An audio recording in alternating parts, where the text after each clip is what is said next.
Important because we're hearing again and again from the Saudi Crown Prince through Secretary of State Mike Pompeo that they knew nothing about this operation, but new information coming into CNN. Peter Bergen, Elise Labott, Tim Lister learning from 3 sources a little bit more about the man who reportedly organize this botched operation. And guess what? He is known to be close to Mohammed bin Salman's inner circle. He is a former military officer, now working in general intelligence. We are hearing that he was operating outside the usual chain of command and that he attempted to orchestrate some kind of a cover-up afterwards to prevent people back in Saudi Arabia and, of course, the king and crown prince themselves from finding out about this. But certainly, Wolf, it is fair to say that this raises some real questions. Would it be possible for someone close to the inner circle of the Crown Prince Mohammed bin Salman to go rogue, in essence, to organize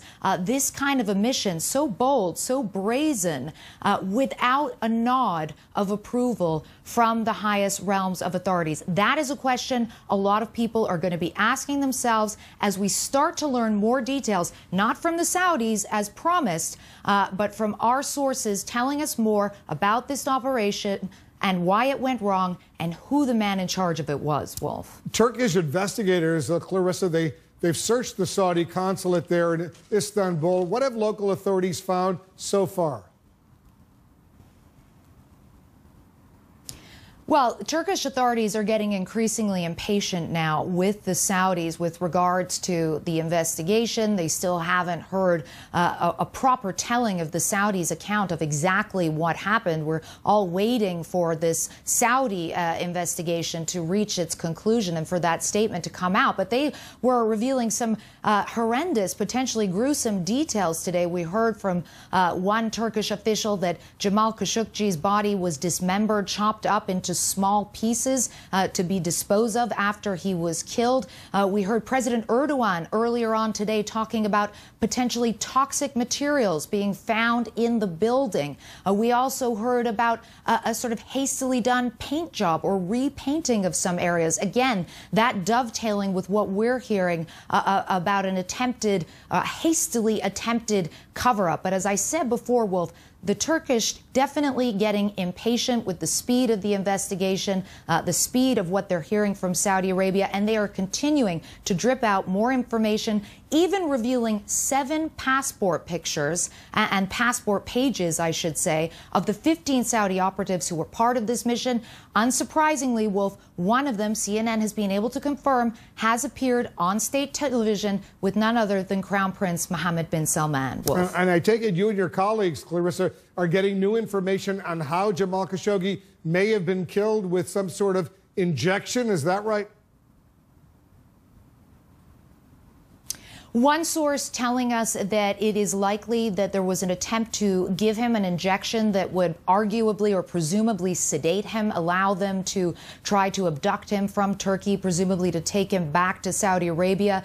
It's possible that the result of that injection was some kind of a medical situation. Something went wrong. Khashoggi then died. This is from one source, and they were left with the rather grim option of having to carve up his body into small pieces, Wolf.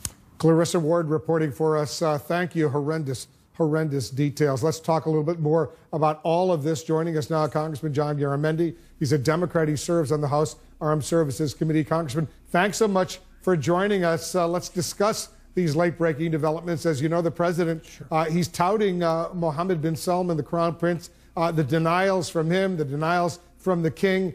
Do you think there's any chance that the Crown Prince was in the dark about this murder? I have no idea, but we do know this. Saudi Arabia, their operatives, perhaps under the direction or not, carried out this horrendous, gruesome attack, this murder.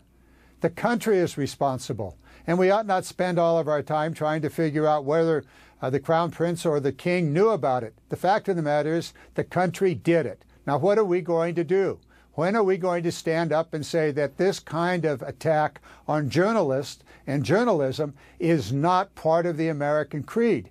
We've got a president that has already named journalists as being the enemy of the people. So don't be surprised when other countries take on a journalist, murder him, chop him into pieces, and dispose of him. Why do you think President Trump has been so quick to repeat the Saudi denials and the Saudi cover story? He's protecting his backside, plain and simple.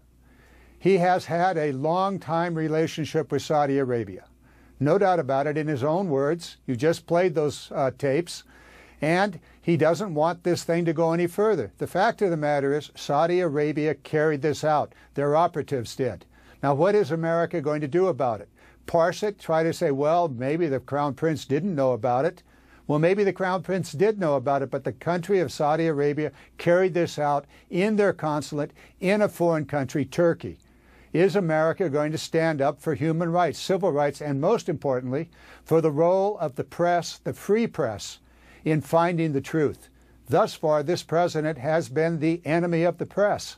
As you know, Republican Senator Lindsey Graham is placing the blame squarely on the Saudi Crown Prince Mohammed bin Salman. And he says Congress is going to, in his words, sanction the hell out of Saudi Arabia. Senator Graham has been a close ally of the president lately. Are you surprised to hear him speak so bluntly about all of this? No, not at all. Many of us in Congress, obviously the senator speaks for himself, but many of us in Congress have been very, very disturbed about the way Saudi Arabia is conducting the war in Yemen, bombing buses, killing children, horrendous deeds that they've been doing, all of it using American-made equipment and with American support. And Congress, at least those Democrats, myself included in the House of Representatives, are saying enough already. Hold on for one moment. Our White House correspondent, Jim Acosta, is getting some major breaking news. The president apparently, Jim, has just given an interview to the Associated Press? That's right, Wolf. This just happened earlier this afternoon, and we're just getting details of this in the last few minutes. The president is apparently criticizing, according to the Associated Press, the global condemnation that Saudi Arabia has received over the apparent killing of Jamal Kashoggi. The president saying here in an interview with the Associated Press, quote, if we have this, we can put it up on screen. "Here we go again with you're guilty until proven innocent." The president making a reference here, according to the Associated Press. We have not seen the full transcript of this interview. The president making a reference to the allegations that were facing his Supreme Court nominee and now the Supreme Court Justice Brett Kavanaugh, who the president felt was presumed guilty until there was that FBI expanded background check that some Republicans felt was not enough corroborating evidence to keep him from being on the Supreme Court. But the president talking about this case of Jamal Kashoggi with the Associated Press and saying to the Associated Press, here we go again with you're guilty until proven innocent. Wolf, it sounds as though, and we can only extrapolate this from the few strands that we have from this interview so far, that the president is once again taking the denials, accepting the denials from the Saudi government that they did not have any direct ties to the murder of the Saudi journalist, when, of course, Wolf, there is mounting evidence that says otherwise. There certainly is. I know you get